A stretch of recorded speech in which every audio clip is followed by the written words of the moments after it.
मेरा नाम डॉक्टर नदीम सजाद राजा है। आप मेरा यूट्यूब चैनल डॉक्टर राजा नदीम सजाद ऑफिशियल देख रहे हैं। अगर आपने मेरा चैनल सब्सक्राइब नहीं किया तो इसको सब्सक्राइब करें और घंटी के बटन को दबाएं ताकि मेरी हर नया आने वाली वीडियो आप तक पहुंचती रहे। आज बड़ा दिलचस्प मौजू में ढूंढ के लाया हूँ। क्रॉनिक फटीग सिंड्रोम, यानी कि बंदा हर वक्त थका थका सा रहता है। इसकी बज़ाहिर तो अभी तक कोई वजह मालूम नहीं हुई, लेकिन मुख्तलिफ़ क्या सराइयाँ की जाती हैं कि इसकी ये वजह हो सकती है या वो वजह हो सकती है। ये एक ऐसी बीमारी है जो कि आराम करने से भी दूर नहीं होती। इसकी जो एक ख़ास ये बात है। उसके बाद इसमें ये होता है कि जो आपको मुश्किल पेश आती है कि आपकी यादाश्त थोड़ी सी मुतासर सी होती है और चीज़ों के ऊपर आपको तवज्जो मरकूज़ करने में बहुत परेशानी आती है, और उसके बाद नकात और थकावट सी ज़्यादा महसूस होती है। इसका क्रॉनिक फटीग सिंड्रोम का एक और भी नाम है, उसको कहते हैं मायलजिक एनकेफेलोमाइलिटिस, लेकिन आजकल इसको एक और नाम भी दिया गया है और उसको कहते हैं सिस्टेमिक एक्सर्शनल इंटॉलरेंस डिजीज़।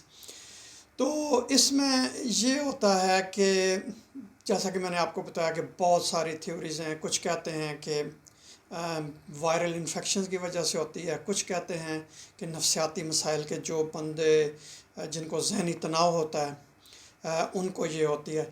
अब बात करते हैं कि इसकी अलामात क्या होती हैं।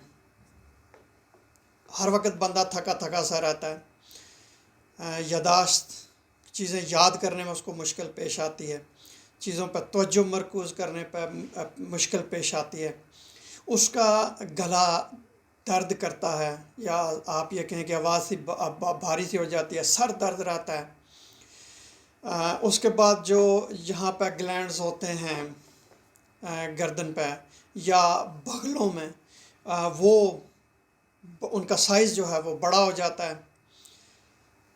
जिस्म में दर्दें रहती हैं, जोड़ जो हैं जिनकी कोई वजह नहीं होती, जोड़ भी दर्द करते हैं, नकात तारी होती है, और ख़ास तौर पर जब भी कोई थोड़ी सी वर्जिश करें या चले फिरें या कोई ज़हनी कोई काम करें तो बेशुमार नकात सी तारी हो जाती है। नींद जो है वो मुतासर होती है। बंदा इस तरह थका हुआ होता है जिस तरह वो कहते हैं कि जिस तरह हमारी ज़बान में कहते हैं ना कि अभी किसी ने मार मार के उसको फेंका है। तो इसकी वजूहात मुख्तलिफ़ थेरीज़ हैं। कुछ लोग ये कहते हैं कि वायरल इन्फेक्शंस हैं, तो वायरल इन्फेक्शन अभी तक इनका जो रिसर्च हो रही है, एक ख़ास आप ये कहें कि इनका ताल्लुक़ अभी तक वो इनका जोड़ने में आपस क्रॉनिक फटीग सिंड्रोम और वायरल इन्फेक्शंस का अभी तक वो जोड़ने की कोशिश कर रहे हैं, लेकिन रिसर्च बहुत ज़्यादा हो रही है। अमूमन इसमें यह होता है कि वायरल इन्फेक्शन के बाद बंदा जो है उसको ये थकावट सी होना शुरू हो जाती है, और ख़ास तौर पर कहते हैं कि abstain Barr virus, human herpes virus number 6, और इसी तरह और भी वायरस का नाम लेते हैं। उसके बाद कुछ लोग ये कहते हैं कि जो इंसान का मदाफ़ती निज़ाम है अगर वो भी कमज़ोर हो जाए तो उसकी वजह से भी क्रॉनिक फटीग सिंड्रोम हो जाता है।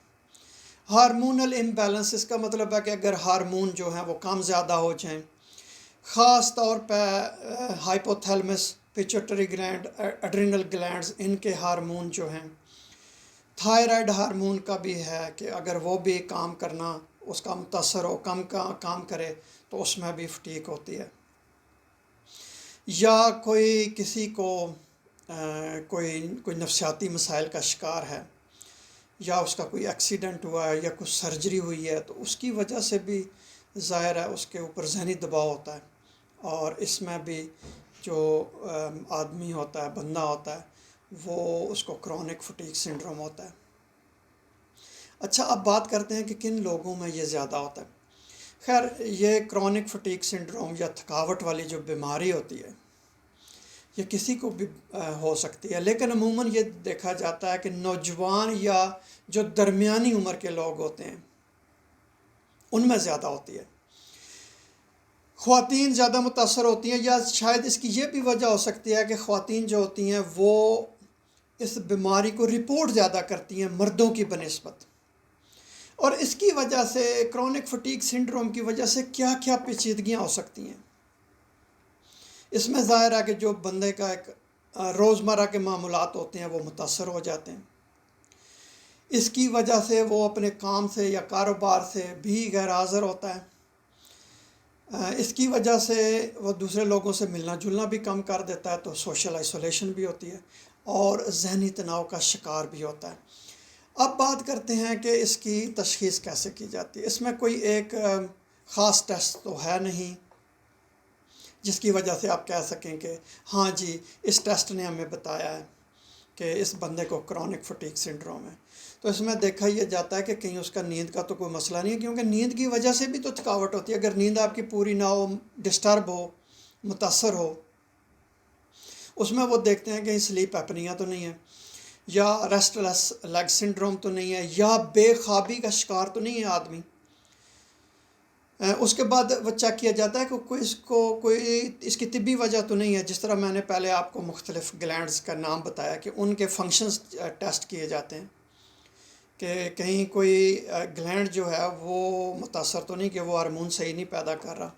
پھر اس کے جو مینٹل آپ یہ کہیں کہ ذہنی اس کا ٹیسٹ لیا جاتا ہے، دیکھا جاتا ہے کہ ذہنی تناؤ کا شکار تو نہیں ہے، اور اسی طرح کوئی اور وجہ تو نہیں ہے کہ وہ ڈپریشن ہے اس کو یا انگزائٹی ہے۔ اس کے بعد پھر نتیجے پہ پہنچا جاتا ہے، لیکن ایک ڈائگنوسٹک کرائٹیریا ہے جو یہ بتاتا ہے کہ اس بندے کو کرونک فٹیگ سنڈروم ہے، کہ وہ اتنا شدید ہے کہ وہ اس کی روزمرہ کے معمولات کو متاثر کرتا ہے۔ یہ عموماً یہ ہوتا ہے کہ 6 مہینے یا 6 مہینے سے زیادہ رہتا ہے، لیکن اس میں یہ دیکھا جاتا ہے یہ ایک ابھی ظاہر ہوئی ہیں اس کی علامات، یہ اس طرح نہیں ہے کہ لمبے عرصے سے چلا آ رہا ہے، اور ریسٹ کرنے سے بھی کوئی فرق نہیں پڑتا، بندہ اسی طرح تھکا ہوا ہوتا ہے، اور یہ زیادہ شدید ہو جاتا ہے کہ اگر کوئی مشقت والا کام کیا جائے یا کوئی ذہنی طور پہ کوئی کام کیا جائے اور زیادہ جو ہے نا یہ شدید ہو جائے۔ اس کا علاج کیسے کیا جاتا ہے؟ اس کا علاج کیا جاتا ہے مختلف دواؤں سے۔ اگر وہ بندہ ذہنی تناؤ کا شکار ہے تو اس کو دوائیں دی جاتی ہیں تاکہ وہ اس پہ قابو پائے۔ اس کے علاوہ اگر اس کے کوئی جس طرح میں نے کہا کہ کوئی ہارمون امبیلنس ہے تو اس کے مطابق اس کا علاج کیا جاتا ہے۔ اگر اس کو درد ہو رہا ہے تو درد کی دوائیں دی جاتی ہیں۔ پھر اس کے بعد کاؤنسلنگ کا بھی بڑا اہم رول ہوتا ہے کہ اس کو کاؤنسلنگ بھی کی جاتی ہے اس کی۔ اگر اس کا کوئی سونے کا مسئلہ ہے، جس طرح سلیپ ایپنیا ہے یا اور اس طرح کوئی مسئلہ ہے، تو پھر اس پہ بھی قابو پایا جاتا ہے۔